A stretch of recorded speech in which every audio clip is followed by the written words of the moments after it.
Let me take this opportunity to ask you this.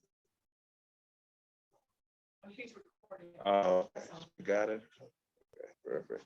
All right, let me take this opportunity to ask you all to silence your cell phone so we avoid any distractions during today's speeches. Okay, at this point, I'll turn it over to today's Toastmaster, which is Dylan.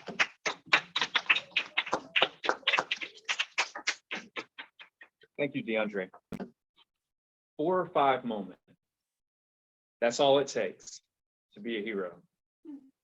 Everyone thinks it's a full-time job. Wake up, you're a hero. Brush your teeth, a hero. Go to work, a hero. Not true.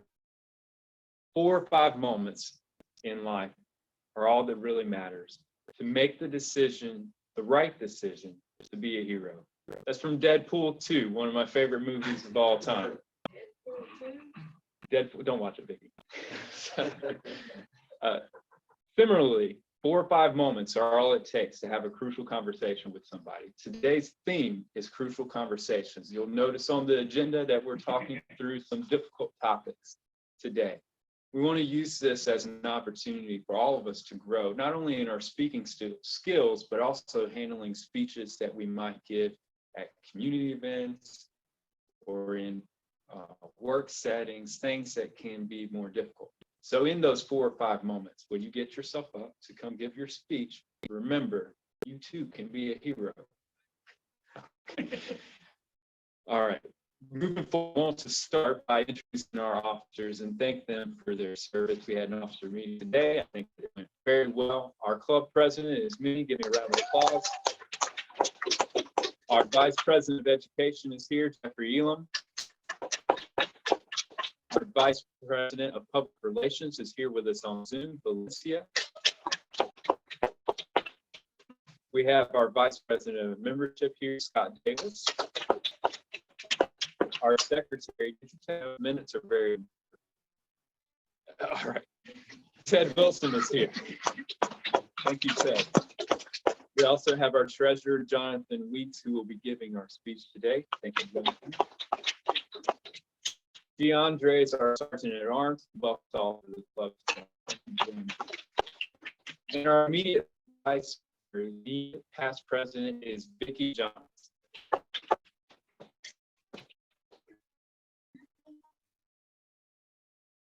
Rarely happens. It's hard to get everybody here at the same time. It is. It absolutely is wonderful. And I think that it does show the dedication that we have, nothing else to the officer meeting, which is good.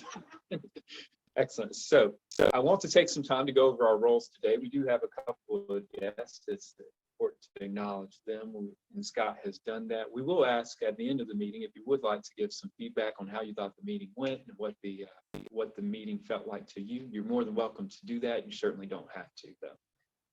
In addition to that, I want to make sure that you know what we're doing today. So we have first a prepared speech. Well, let me first introduce my role. I'm the Toastmaster. I'm today's host, your in-house own Steve Harvey. I am bald, no mustache, but I do like to think that I'm just as good looking. We also will have a prepared speech. Jonathan's been working for several weeks on preparing this speech today. It's a unique speech. Most speeches aren't going to be as nearly as adventurous as what this is for several reasons. But nonetheless, we give ourselves the opportunity to prepare a speech in order to allow us to grow. In addition to that, we'll be having table topics. Our table topics master is Ted Wilson. Ted, would you like to share a little bit about your role today?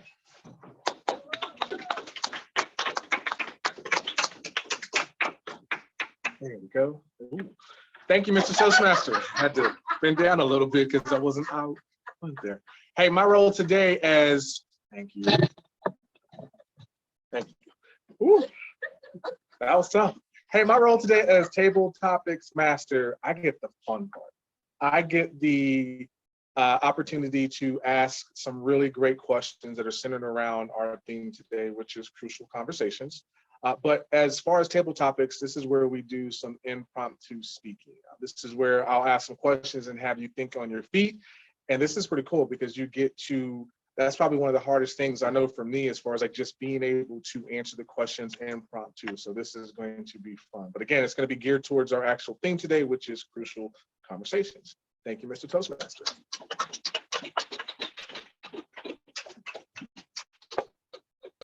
If I can interrupt for just a minute, I'm noticing this phone up here is really pausing, and it would be interesting to know if the people on Zoom are able to hear everything that's going clearly.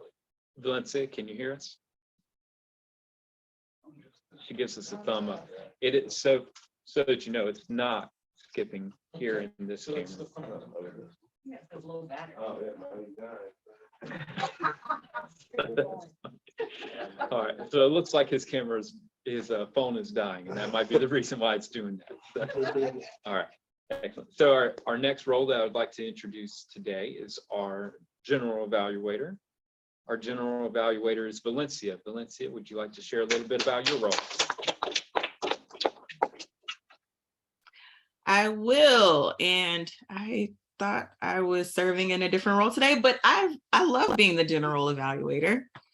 As general evaluator, I will evaluate the meeting. I will give us feedback on what we did well and some things that we might need to work on. I am watching, looking, observing everything we do during the meeting, how well the meeting flowed. So I'm looking forward to being our general evaluator today. Thank you. Another opportunity that we give ourselves to improve is having our speech evaluator. Our speech evaluator is Vicki Johns. She will come up and share a little bit about that.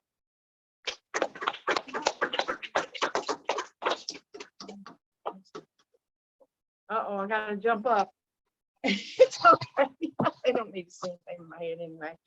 As speech evaluator, what that means is I'm going to give Jonathan some feedback of things that he did well, excelled on, and also some opportunities he might have to improve his speaking. Because for our guests, the reason we do Toastmasters is to get better and better and better. And that's how we do it, is by getting that feedback and then implementing it. And that's what makes us so good. But I'm going to try, he's an advanced speaker. I want y'all to know he's an advanced speaker. So I'm not going to be real nice to him.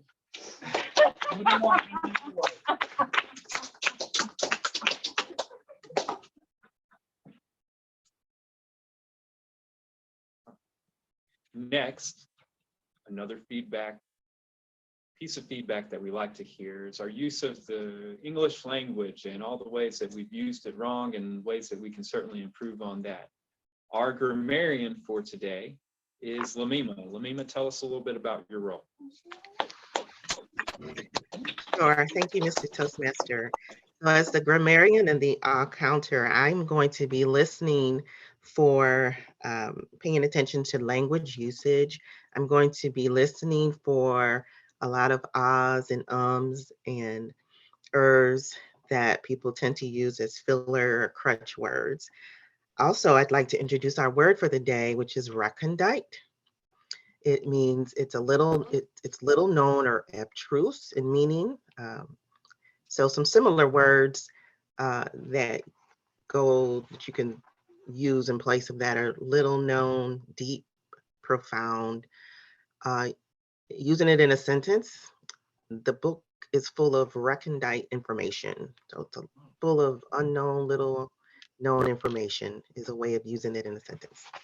Thank you, Mr. Toastmaster. I'm gonna look forward to my role today.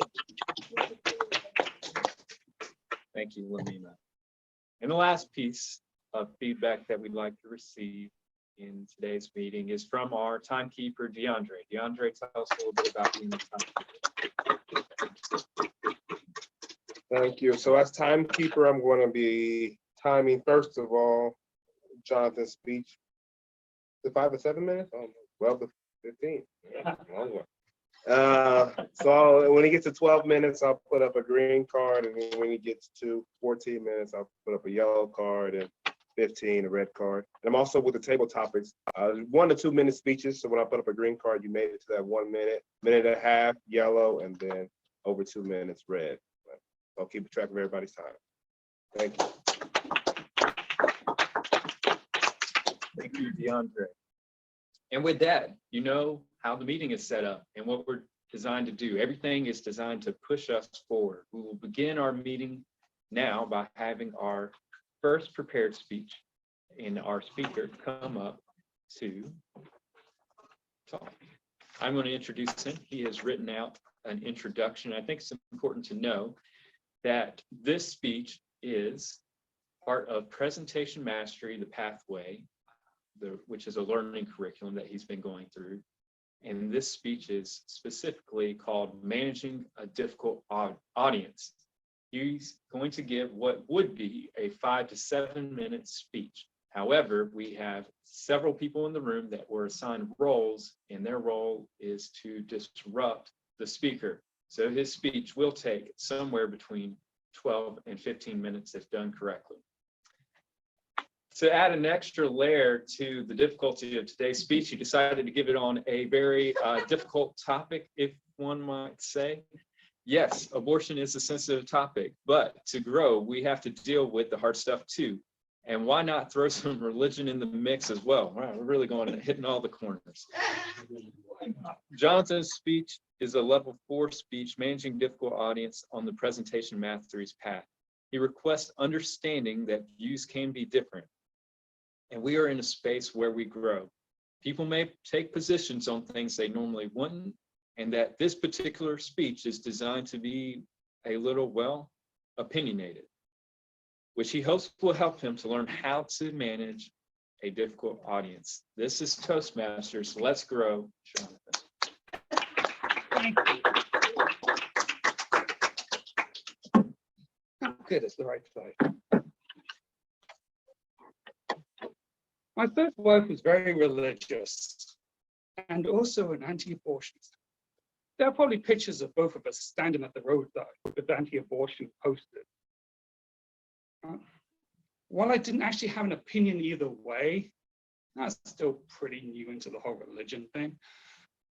Her family was really religious. Her father was a priest and repeated often that to be a Christian, you had to be anti-abortion. But then we separated. And when I was alone in my single room apartment, I read the New Testament again. Okay, I skipped Revelations. That can get just a little bit too strange. But I was hoping that it would give me something new, some direction, or speak to me. And I noticed that we sterilize and remove context from passages. And that is what gives the text life. I read the compassion in Jesus when he wept with Mary after Lazarus had died, even though he knew he would raise him from the tombs shortly. I read the rage in Jesus when he entered the temple and saw people using God to make money, throwing over tables and saying, my house will be called a house of prayer, but you are making it into a den of thieves. I read the frustration when Jesus said, why do you look at the speck of sawdust in your brother's eyes, but ignore the plank of wood in your own? I read the satisfaction in Jesus when he said, let any one of you who is without sin cast the first throw at her, and no one touched the adulterer. But I could not find anything about abortion. Not one word. So I did some research. As I was now single, I met other women. Yeah, I know. And they had opinions about this topic. We talked about theology, science, different ways things can happen, and why people need to have abortion. I also read up on the topic myself. If I'm going to know about something, I'd like to know everything about it. Apparently, we scientifically know what reduces abortion. Hey, Scott, are you okay? Oh, sorry. Okay. I just got thinking about that. Oh, that's okay. Cool. Which is something I still wanted to do. It isn't closing clinics or forcing women to suffer endless attempts at trying to persuade them to change their minds, which only forces women to go to other dangerous options. After all, legal abortions are actually safe and sometimes required to prevent harm to women. And how to abort pregnancy, even in Jesus's time, had been known about for a millennia. Benjamin Franklin even created an abortion medication. So what is this, magic?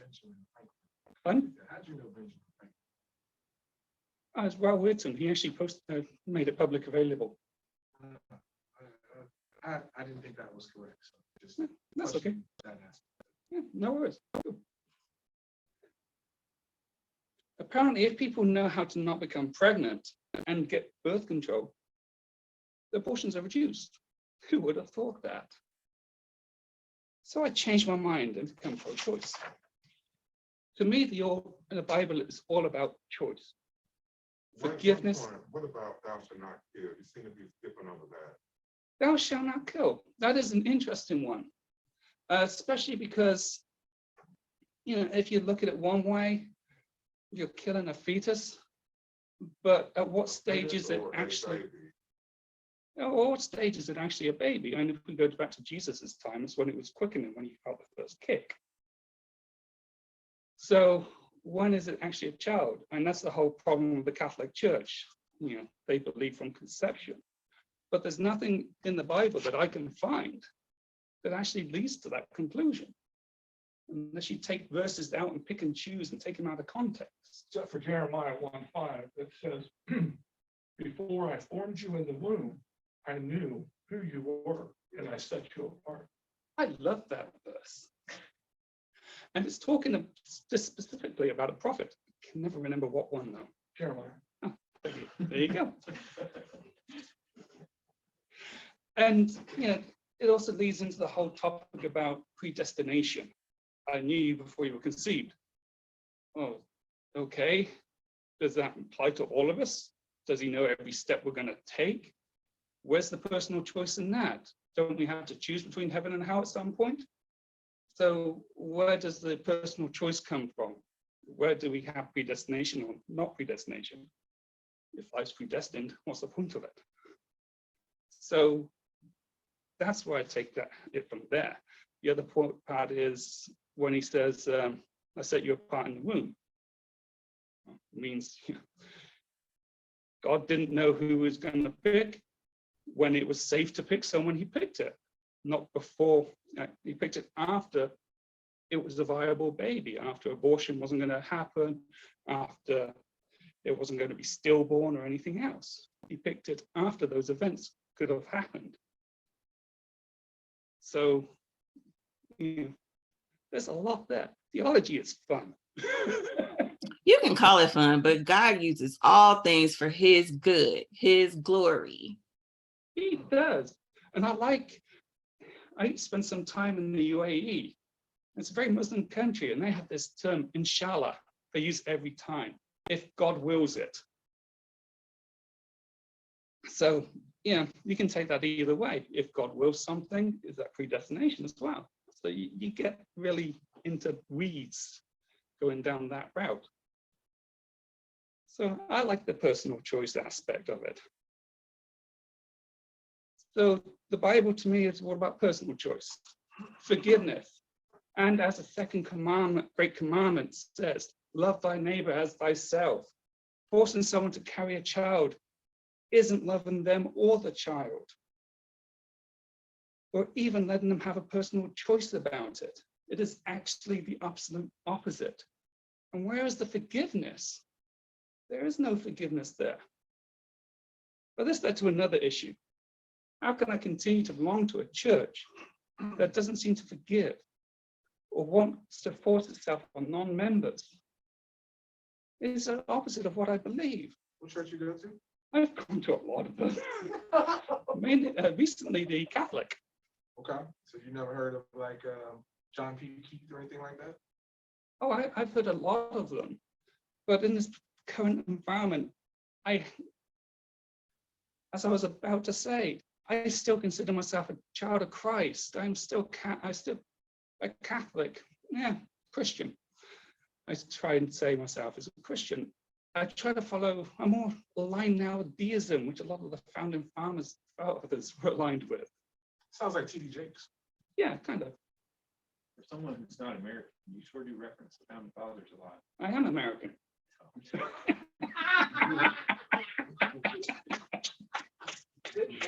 I'm even better because I actually had to research them to become an American. Now that is my journey. My journey is different than your journey. We all travel our own paths. I do not seek or ask you to change. That is up to you. I simply want people to know that it is okay to change your minds, even on something as divisive as abortion, and still be a Christian. Read the Bible, perform research, seek explanations.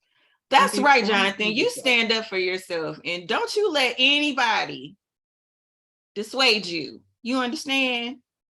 Oh You no, do that's my that. point. Try and persuade me to sway me or whatever. Hallelujah. Give me more Thank you, opinions. Tell me if I'm wrong. Let me research and find out, get to the meat of it. But it is not for me to try and tell you what to believe. So seek explanations and just be honest with yourself. And with that, back to you, Toastmaster.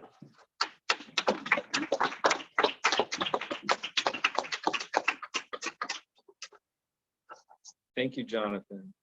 That was fun. I do want to preface, though, for our guests that all of our topics are not on religion, they're not normally on abortion, and they're certainly not that disruptive. We certainly normally make space for people to learn and grow in an environment that is a little bit more willing to listen and welcoming.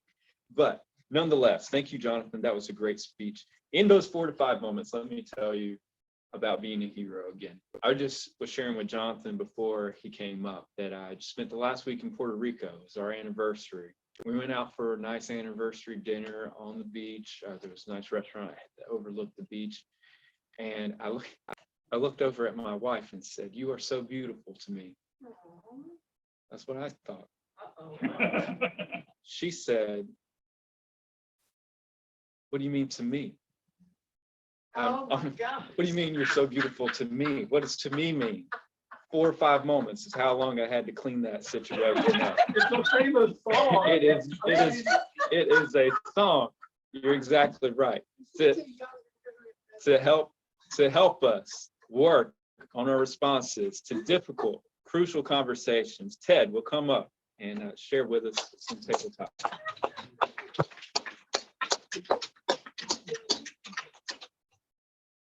Thank you, Mr. Toastmaster. So today's theme is crucial conversations. And as you just heard that speech, that was very crucial.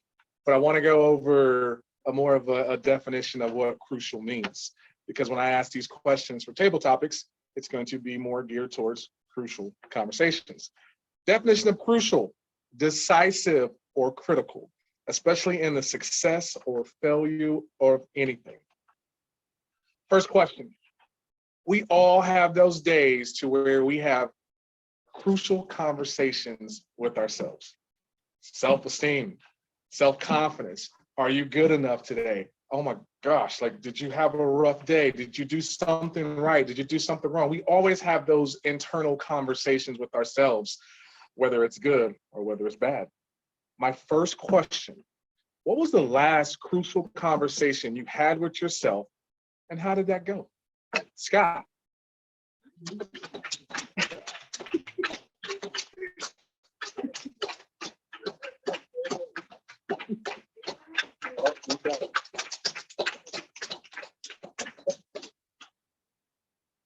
The last crucial conversation I had with myself.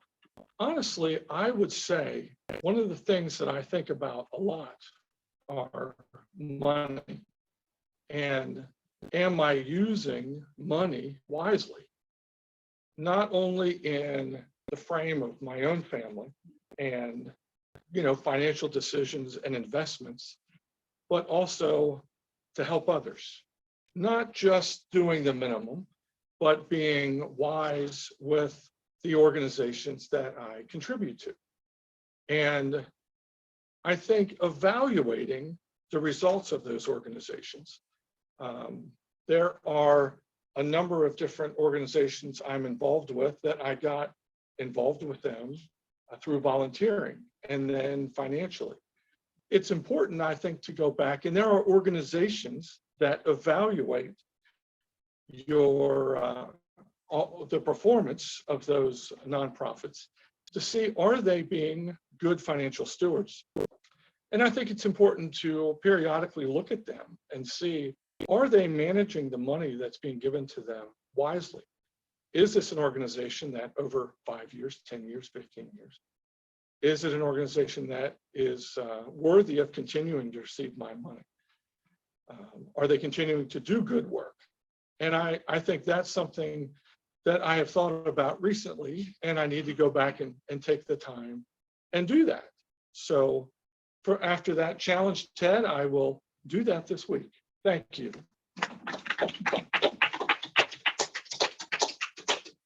Thank you, Scott. So we had a really crucial conversation with what Jonathan did with his speech. I'm going to ask this next question, and it's going to be even deeper than that topic. Conversations with your spouse or significant other. Do you remember that first breakup that you had? Do you remember all the craziness from all the messy relationships that you had? Do you remember those uncomfortable conversations that you had to have had with your significant other? Prime example, I'm a man. I got needs. So I'll come in and tell the wife, hey, look, I gotta have a dinner on the table when I come home. I need to have a hot meal. I gotta have the house clean. You've got to communicate better. I need sexy time. And guess what she said? Nothing, I woke up. My question, in your past or present relationships, what crucial conversation have you had that's made an impact, good or bad, on you? Jeffrey, I'm going to ask you that one.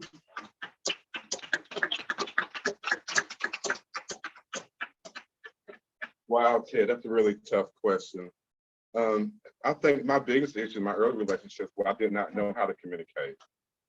We will literally have issues and we'll be fussing and fighting, then we'll make up. At the end of the day, the issues never got resolved. Did it happen again? I don't know if you guys heard the new Kendrick Lamar album, but he has a song on there that kind of speaks to that cycle of just break up, make up, break up, make up. But fortunately enough, I was able to grow enough to where we can have the conversations. I'm in a blended family. My wife had 2 kids prior to us getting married. So that could be a very, very tough, especially with teenagers. They don't like you, and honestly, you don't like them.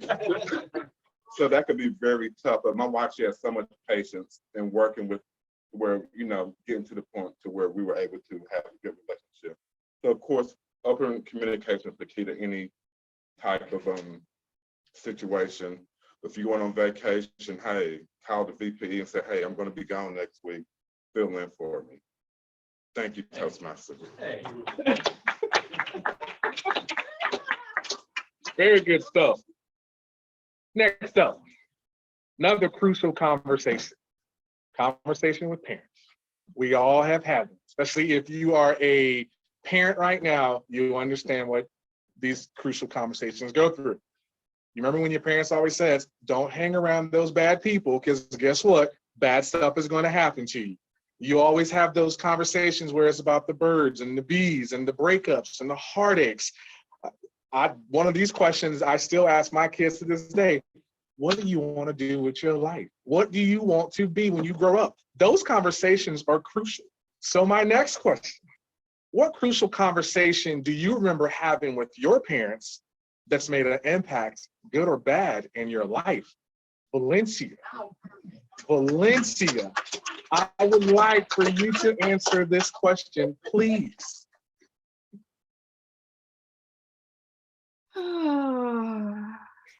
Deep sigh.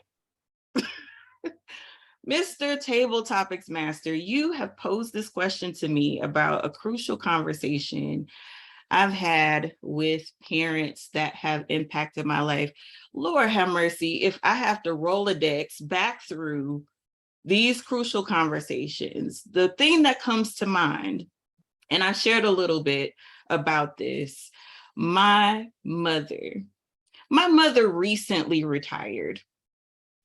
And she just doesn't understand what that means for her, I think, because I think she thought, I retire and now my daughter's going to take care of me. She's going to fund all of my fun when I want to go on a trip.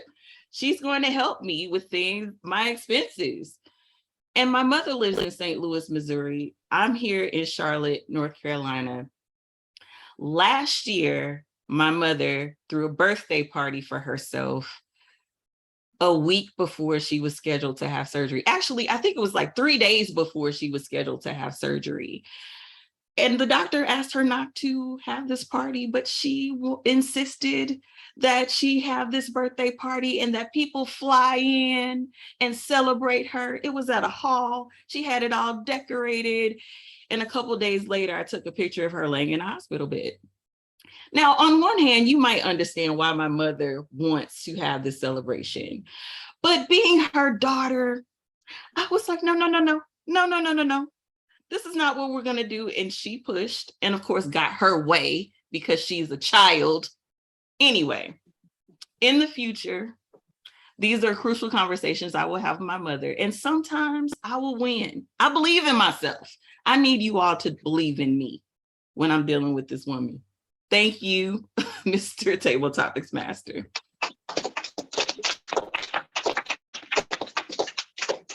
Thank you, Valencia. I wanted to say thank you for everyone participating in those table topics questions. They're, like I said, they're geared around the theme that we have for the meeting. And again, this is something that it's fun. I mean, this is where growth happens. And I think it's good to see when you're asked questions from an impromptu standpoint, you got to think on your feet. And so it's good to have those questions, especially have a little bit of fun with it as well, too. So my last question, not even a question, but a statement for me from a crucial conversation, and I think everyone can probably agree with me. I think when I'm done here today, I'm going to have a crucial conversation with my boss, and I'm going to tell my boss, I don't think we should work with any day that ends in Y. I really don't think so. I also think that we should have unlimited PTO. I just think that we don't need to work as hard as we do. That is a crucial conversation right there in itself. Thank you, Mr. Toastmaster.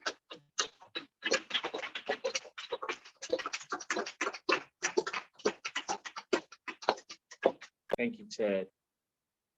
An important part of crucial conversation. Think back to my story. My wife posed me with a question. What do you mean to me? What does that mean?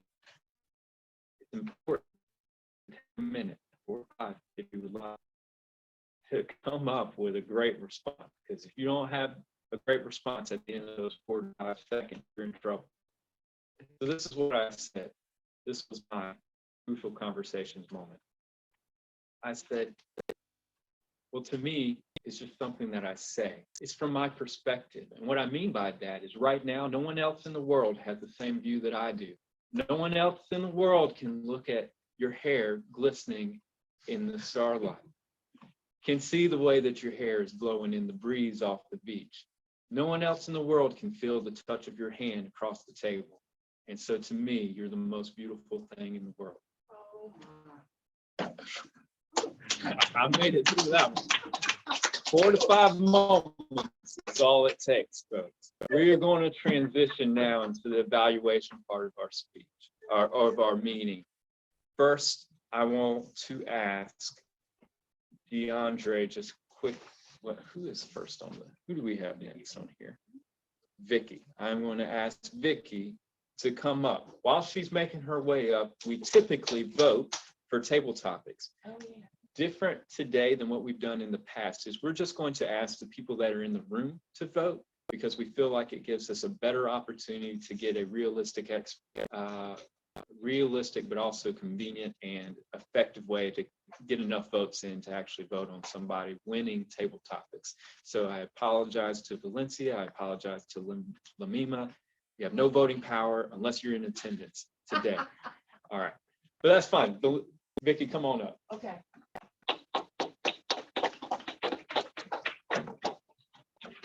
Jonathan.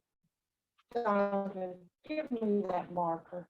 Oh, I'm gonna write it No, down. oh, no, no, you can find something else, because that thing is very distracting people. The time he was doing this number here, this little marker. I'm like, get rid of that marker.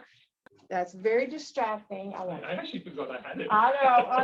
I know, but that's okay. But what a great introduction. This is exactly what I've been wanting to hear. He not only gave the objectives of what his project was about from Toastmasters perspective, but he told us about a little bit about the speech that really piqued our interest, put some of us to rest, that that even though it's a very controversial topic, it was the perfect topic for this project, because I don't know if all those people that spoke up were assigned to speak up or not, but it was great. And I agree with Scott, it is hot in here, so. I was going to agree with you on that one if you said that. I loved the statement that gives the text life. That just resonated with me. So I really appreciated that. He had great voice inflection when he talked about Jesus getting mad, because as we know, Jesus usually had a very low voice, but when he got angry, I'm sure he was shouting. And then you took it to the next scripture of where you lowered your voice. So that voice inflection is very important when you're giving a speech, that you can put that in there. So good job on that. I went over the pen. You could also, I've noticed, maybe take your hat off. It's distracting to me. He's a hat person, but when you're giving a speech, if you were giving this in a more formal situation, then you definitely don't want to wear a ball cap or even shorts. But it's so hot that, and we're very informal, so that's okay. But the hat to me covers up your face. I can't really see your eyes. And you have a beautiful British accent. But for my ears, when you start talking fast, I can't absorb it all. You always talk too fast. Yes. So try to slow it down a little bit and give us time to, and pause and give us time to absorb what you've actually said, because you had some great information. And I probably got it all, but my ears, my Southern American ears have trouble with any kind of accent. So, but give us time to pause on those some of the great things that you said. I think it could be. I think at one time you probably got a little bit off your topic into the predestination part, but you pulled it back in. So that was okay. That was okay. And use less notes, because what happens, and I know that was a lot to remember, but what it causes us to do is be looking down too much. And you did. And that breaks eye contact with the audience. So try not, and even if you forget something, Jonathan, we don't know you forgot it. Put it in your next speech. But yeah, you're an advanced speaker. You don't need that many notes unless it's statistic. And if you just have a card with your statistics up there, but notes are a crutch that we don't like to have anymore. The objections, that's what this whole speech was about, is how he was going to handle objections. And we've only done this one time before, and that was Dylan. No, I haven't done it yet. I've talked about it. Oh, no. But it was fun, wasn't it? You seem to have a really good time, and you handled the objections. You never got rattled. He always had a smile when he talked to the person. And I think you actually encouraged more interruptions because the same ones were doing it over and over, and that was great. But didn't he do a good job? Because you've done this speech. What do you think about his handling objections? Yes, I would just say that I think that in the curriculum, it identifies ways to handle certain people. And each of us, it just sounded like we're interrupting the same way. And I don't remember what the ways were that we were supposed to tackle each person, and our thing didn't say. So she didn't say, but I would maybe when you finish today, go back and look at how it said to address those people and think, did I do that or did I not do that? And I think that's your takeaway of whether you effectively did it or not. Yeah, because when Dylan did his, I was one of the disruptors. He made me come up on stage and stand with him to keep me quiet. And if you were going to take notes, that's what I would have also had on my note card. List out the different types of interruptions you knew that you were going to have. Yours was different than mine. One of mine was somebody was on their phone, right? And I was supposed to know that that person was on the phone. I forget what Vicky was doing. Really? But Vicky wanted to comment, and so I got one of the things was to bring someone up to have them interact with the crowd so that it pleases their desire to want to engage. And if you have them engaging, I had her hold up so many hands or fingers. Oh, yeah. I remember that. Yeah. And I don't know who planted the kid in mine, but You thought it was me, but it wasn't. There was Remember the some kid that came to the door and disrupted? Yeah, but we didn't. But that's what this was all about, is how you were to handle those disruptions. And I thought you did a great job. I think your speech was great. I hope our visitors understood that this is not a typical speech or a conversation. We've never had this before, but it's not about the content. It's the delivery. That's what we're working on. It's how we deliver our speeches, not so much the content. But anyway, great job. I can't, but the harder the project gets for Jonathan, the more he jumps in there. I love it. Thank you. thank you, Vicky. Next, we will have our grammarian report. Lamima, share with us how we did today. Sure, Mr. Toastmaster, thank you so much. Everyone did quite well. I probably do the most ums and ahs myself. Dylan, I caught one ah, one and a but. Jonathan, I believe I was probably really into your speech. I didn't get any for you. Ted, I didn't get any for you. Good job. Scott, there was an for Scott and a so, one so. Jeffrey had one I also was drawn into Valencia's table topic response that I didn't count any for her. And I think that's a good thing. It meant it went well. And Vicky, about 4 buts for you and 1 so. And that's all I have. Thanks. Excellent. Thank you, Lamima.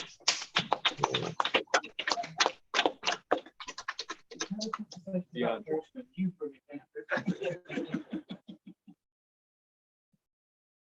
Thank you. So Jonathan was at 10 minutes. Scott was at 1:46. Jeffrey was at 1 minute, and Valencia was at 2 minutes and 5 seconds.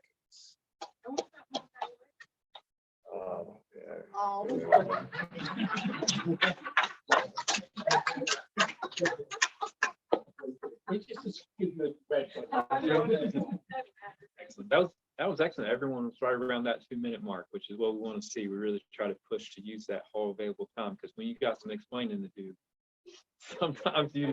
sometimes you better be coming up with some good content and not be rambling on too long. So everybody qualified for the competition today, being under or around that mark. Valencia, would you like to give our general evaluator report? I absolutely will, Mr. Toastmaster. Love to give the general evaluator report, because this as well is a crucial conversation to have with our club. We met on time. We started on time. And let me tell you something, Matthews Mint Hill. What did we do today? We float and grow. I was trying to use the past tense here, and I'm mixing up the words. Oh, there's Dylan again. I thought you were going to straighten me out. with that. We had guests today. I didn't get a chance to really hear from them. I'm hoping that maybe they will share what their experience was like at some point. We appreciate you being here and visiting with us. We had so many people in the room today and not a lot of people on Zoom, which is really nice to have. It's a different experience on Zoom and in the room, both beneficial, I would say. I could hear every speaker who came up to the podium and see them clearly within the frame. There were only some little glitchy pauses, I think, with the camera, but the sound was pretty good throughout. And in the room, for the speech that Jonathan gave, when people were interrupting, I could hear them, but not 100% clearly until Ted gave a hand praise. And then, of course, I heard that part because I think they heard him in the church building when he did that. But Jonathan's speech today had some recondite information that we were able to absorb, as well as us giving him these interruptions. My goodness. And the topic, man, you are brave. First of all, for speaking about this in front of women and men alike. I mean, but especially in front of women. I wasn't sure where you were going to go with that. But I'm glad that you did. It was appreciated. And it was hard to get some of that feedback from the room, I think. I was over here clutching my pearls with some of the feedback that you were getting and some of the interruptions that you were getting. It was uncomfortable, but I'm glad that you did that. Like I said, I think it's very brave because what it does for the rest of us is shows an opportunity that when you have to talk about something that's uncomfortable, there's a way to do it with elegance and grace. And even when you're getting interrupted, you can still deliver. I really appreciate that. Hats off to you. Literally, according to your evaluation from Vicky, hats off. I loved our table topics today. Ted came in with the crucial conversation questions. Again, Lord have mercy. I was over here sweating having to answer this question about parents. But Scott, you made us remember that we need to have conversations about financial responsibility and things, how we're spending money. And Jeffrey, you talked about communication. And at the end, I heard that plug about the VPE and contacting them if you're not going to be here. I don't know if any of you missed that. I also want to complain. I have a formal complaint that I will pose to Dylan because I did not get to vote on table topics. Now, last week, Ted gave us a solution to this because we are virtual, we're hybrid. Ted, one of the reasons why Ted right now is on camera, is on Zoom, is because he said someone needed to be in the room for these very moments to collect those votes on behalf of the Zoom participants. But then Ted came in the room and didn't communicate that to the Toastmasters. So my beef is with both of you. But we are going to get that together for next time. I know we will. I believe in us, Matthews Mint Hill. We are awesome as a club. That is why we are President Select Distinguished, and we will continue to be that in the future. Thank you so much. I don't take that, Ted. No, sir. No, sir. Excellent. He wasn't here last week. What? That is right. That is right. This is all on Ted. That's what No, that's good. That's good. Evaluations. It's how we grow. It's the hardest part. Let me tell you about my wife's evaluation of me after my response. She said, "You have always been full of BS." And that was it. That was the end of the conversation. She had nothing else to say after that. No, but it was good. She was, what she was really doing was pointing out that I have colloquialism, is what it's called. Is that she noticed that me and my mom and everyone in our family always says to me after we make a point. And I had never noticed that before. And in our 6 years of marriage, she wanted me to know that it's about time to stop saying that after I tell her she's beautiful. So, because she thought it was offensive. So that's funny. All right. Valencia, I do hope that you can forgive me the way that my wife did. You have been awarded best table topics. Excellent speech today. Even without voting for yourself. Yep. Even without her vote, that's good. I want to thank everyone for their participation today. I would like to make space, like Valencia said, for our guests. If you have any comments and would feel comfortable sharing, you can certainly come on up, introduce yourself, tell us a little bit about why you came to visit with us, and any feedback that you have. If you're uncomfortable doing that, we know that, we experienced that because we've been exactly where you're sitting and know that we didn't want to get in front of anybody, but we were forced to come here by our jobs or something like that.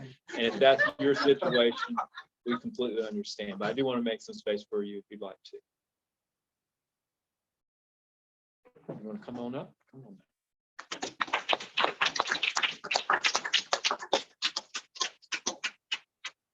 So good afternoon, everyone. My name is Linnell Carr, and I came today as part of my personal development for my job. So this is one of my goals this year for work. I'm a little late in starting because it's halfway through the year, but I wanted to come to a club that was meeting in person. I didn't really want to do the virtual thing. We do have a Toastmasters at my employer, but it's virtual and I didn't want to do that one. So I'm glad that I did come this morning. There was a lot of good information. I think it feels like a very safe environment to get that feedback so that you're able to apply that and improve on your public speaking skills. I currently lead an organization, so also I am just learning on, I want to learn how to be a better leader and how to communicate more effectively with my group to continue to lead them on into the future. So, thank you.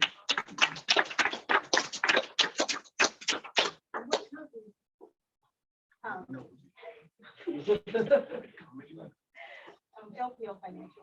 Oh, okay.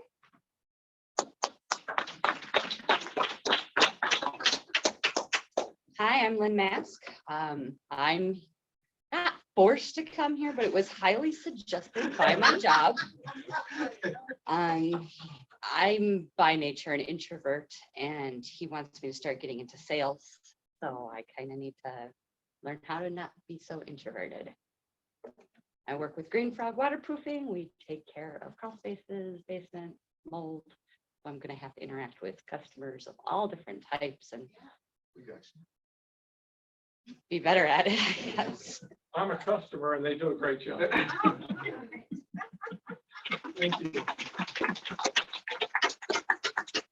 We want to thank both of you for coming and your willingness to share. Part of the reason why you chose our club is that we are meeting in person when a lot of other clubs are meeting virtually. We're trying to make the hybrid situation work the best that we can because we do know that it offers convenience. One of the things that you mentioned was the safe space to share thoughts and ideas and the ability to grow. We've discussed that couple of months ago now, or several weeks ago, the desire to be able to get in front of folks and share tough conversations.